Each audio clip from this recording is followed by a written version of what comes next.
Should you invest in HMOs or single lets? In this video, I want to break down the difference for you between what is a single let and what is a HMO. And at the end of the video, I will also share with you what I prefer to invest in. So stay tuned.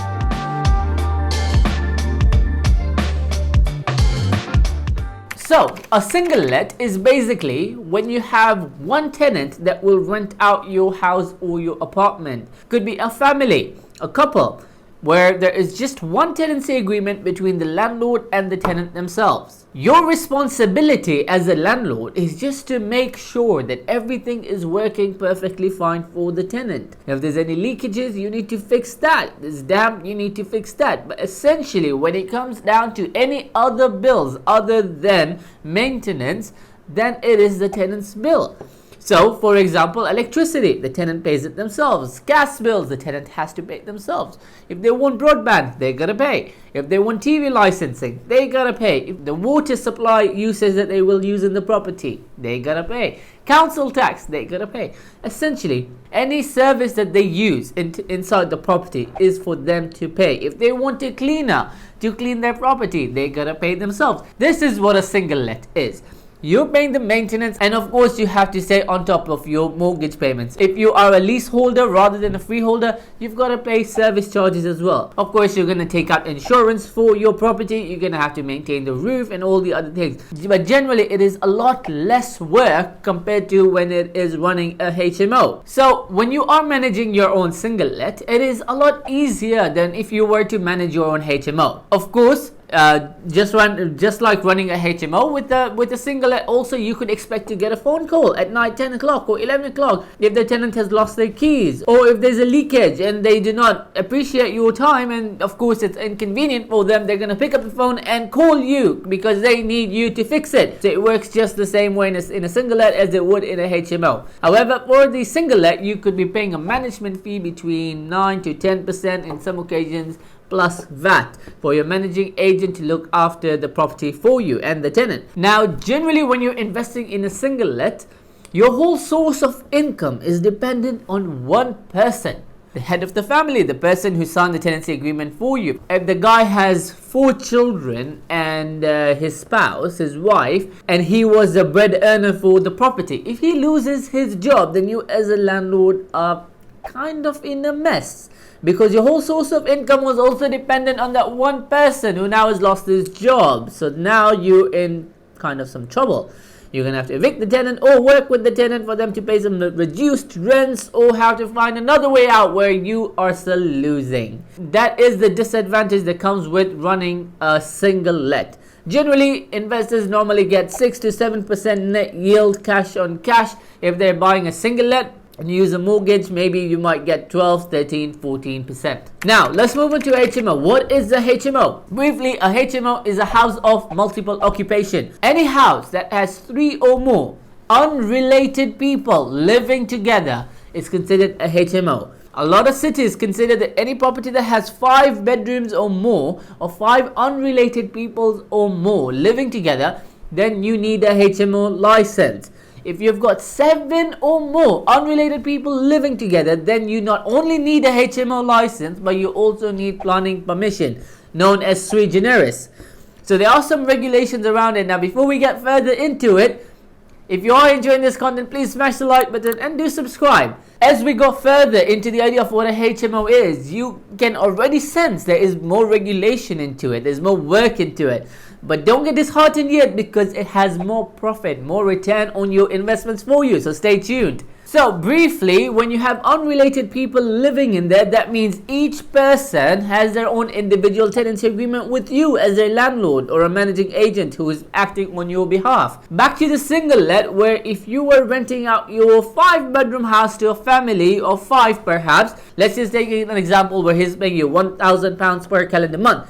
Out of the £1,000, you've got to pay the managing agent, say 10%, you're left with £900. Out of £900, you're going to be paying your mortgage bills, you're going to have insurance to pay and maintain the property. So generally, you're still going to be left with a couple of £100 as your profit. Coming back to the HMO side now. If you're running a HMO, and again, you're back into the 5-bedroom house, Each tenant is going to pay you 400 to 500 pounds per calendar month. If it is an ensuite room, they're going to pay you a lot more. But hang on a second. The rent that they pay you is not your net income the way it is with a single let. The single let tenant, he's going to pay all the bills, if you remember. Electric, gas, water, Wi-Fi, council tax, cleaning, everything is on the tenant depending on what it is they use on a single let. Back to the HMO side, when they're paying you 450 to 500 pounds per calendar month, all bills are incurred by the landlord. These tenants are just renting a room from you, so what they need in their life is convenience. So they're not going to be paying any bills. So you as a landlord are going to be paying electric bills, gas bill, water bill, Wi-Fi bill, council tax, and cleaning. You don't necessarily have to provide cleaning, but then think about it. If you've got 5 different people sharing a house, sharing the kitchen ideally, and the bathrooms and the living room, who's going to clean?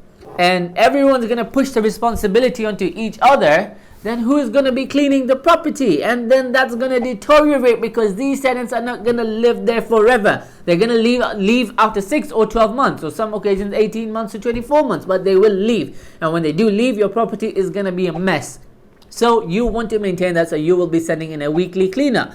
So all these bills are incurred by yourselves. Now, if we look at the numbers, why people still do HMOs? If you have 5 tenants, you're now making £2,500 gross income rather than that 1,000 that you were getting initially. As a rule of thumb, you will be paying £100 in expenses per tenant, per room. So if you've got a 5-bedroom house, you're generally paying about £500 in bills. That includes electric, gas, water, Wi-Fi, council tax, and the cleaning. 5-bedroom house, £500. But of course, you now have costs rising up as well. Cost of living has gone up, so you may be paying a bit more. As a second rule of thumb, you take 20% of the gross income and put that towards the bills. That is what general rules of thumbs are when you're calculating whether the HMO will work out for you or not. So if you're getting £2,500 gross income, you're paying £500 in bills, you're remaining with £2,000. £2,000 is still much better than that £1,000 you were getting as a single let. So it still works out because you're going to have to pay maintenance bills here like the way you would have to pay there anyway in single let. But it's just that in here you may have a bit more expensive. Maybe from 75% to 100% more than what you would have had from a single let. Now, generally the kind of people that will live in your HMOs are students. Students, especially international students as well, people who come here, they can't afford to live in an apartment or a studio apartment and pay all their bills themselves. They've come on a budget, so they will rent a room. So essentially you'll have students, not just international students, but local students as well. They've left their home and now maybe a group of friends want to live together in a HMO, so they will share the house and minimize their expenses. So students, one of the groups that you will have as your tenant. Second group, professionals. Young professionals who have perhaps just graduated, now have gotten a degree as a young accountant or a young lawyer or whatever it is, but young professionals.